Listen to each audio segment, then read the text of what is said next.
Hello everyone, my name is Sophie and today I'm here to talk about Serpent Dove by Shelby mahurin. So, I'm gonna start off with a brief synopsis of this book and then my general thoughts, non-spoilery, on this book, which weren't all that positive, so yeah. But Serpent Dove is about this witch, Lou, who's a street thief and she's running from her past, and this witch hunter called Reed, who's like been raised to hate witches. So they're caught up in a situation where they're forced to marry, and it's about all that inner angst because she knows he's a witch hunter, he does not know she's a witch, and like her past catching up to her and their whole fake marriage thing. So, as I said before, but very briefly, I did not enjoy this book that much, but I have a lot of reasons, and I don't know if I can properly articulate them, but I will try. So, first of all, I want to talk about the characters. So, the characters are very, like, you know that archetype of character, right? It's the street thief and also the witch who's sassy and but's holding all her secrets together. And there's the witch hunter who's been raised to hate the other group and he's like struggling with his honor and all that shit. So, pretty much, to sum these characters up, I believe they are the Nina Matthias dynamic from Six of Crows, but worse. So that's, if it's a little bit of a synopsis that you want, it's that. But I enjoyed these characters in the superficial sense, as in I thought sometimes they were funny, their scenes were sometimes funny, but when I stopped to think about them critically, they're so superficial, so like just the top of what they could have been. And I think that's my biggest gripe with this book, how almost everything was so much less than it could have been, so much more superficial, so much more not nuanced, you know, that kind of thing. So yeah, these characters, they are what you think, they are this archetype, and they don't rise beyond the archetype from the entire book. They are that, and they are nothing beyond that, they are nothing through that, and that really angered me because, like, they are in a situation and they are characters that are really tropey, right? They're really based on tropes.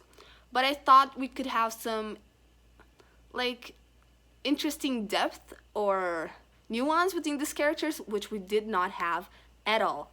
And also, I felt like this is a problem I can't really explain, like showing.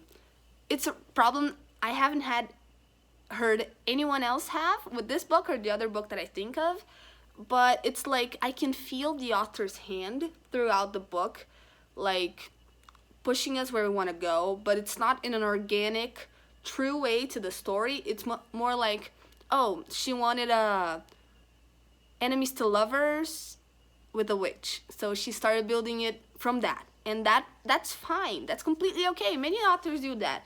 Even in the stories I write, I do that. But like, and then she wanted, like, she wrote in her outline, this is like in my head what it feels like. She wrote in her outline she wants certain scenes to happen. So let's say she wants 5 scenes to happen. And so she builds these characters so these scenes and this dynamic can happen.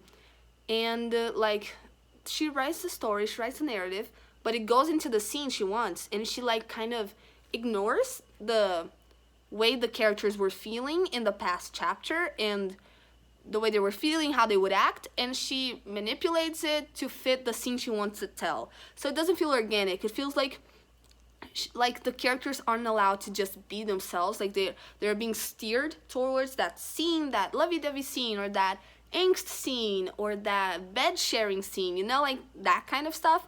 Like, it's like there's character A, right? And they're like angsty, they're all like thinking about this thing, they're like, oh my god, I don't know what I'm gonna do.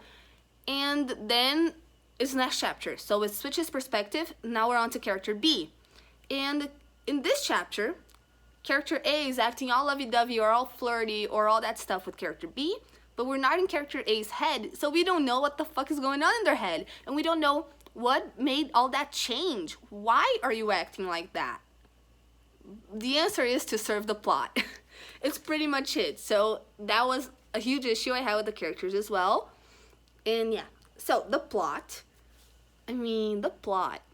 My biggest issue and my thoughts I had the most were with the characters, but I have a little bit of thoughts on the plot. Like, the plot is pretty much straightforward, right?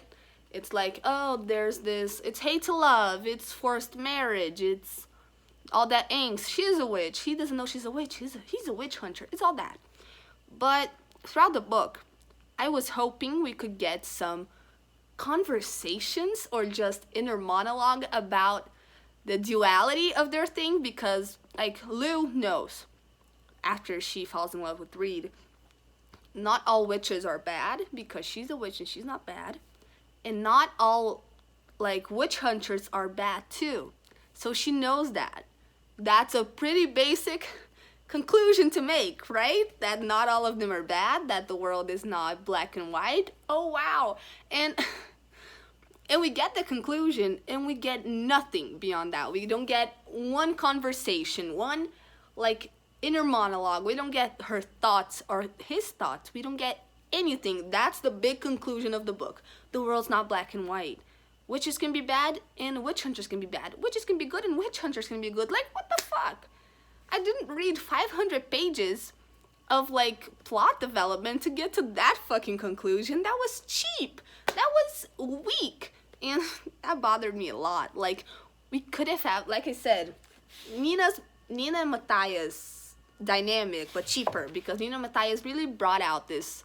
It's like it took a while for Matthias to change and love Nina for who she was. If you don't know what I'm talking about, I'm not going to get into it, but it took a while for Matthias to really get over all his upbringing and, like, start to get with them that, and read with Lou and Serpent and Dove.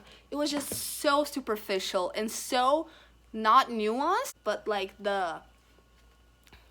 I don't know, man, the conclusion of this whole thing, because also in something, like, could have touched on the violence against women, like the cheap violence against women, as in they're being burned at the stake for being witches and for being women. It could have touched on that, because Lou's a woman.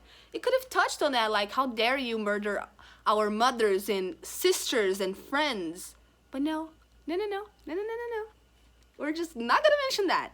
Or mention that in a really, really superficial way, which I did not appreciate. So yeah, I think those are most of my feelings on the book, because the writing wasn't anything much. I don't have anything to say about possible future books. I'm not gonna say anything spoilery. So yeah, I guess this is it. In conclusion, could have been better. Could have gone a lot more deep. Could have gone deeper. Could have gone cleverer, because the plot was not clever. I saw all the plot twists coming from a mile away.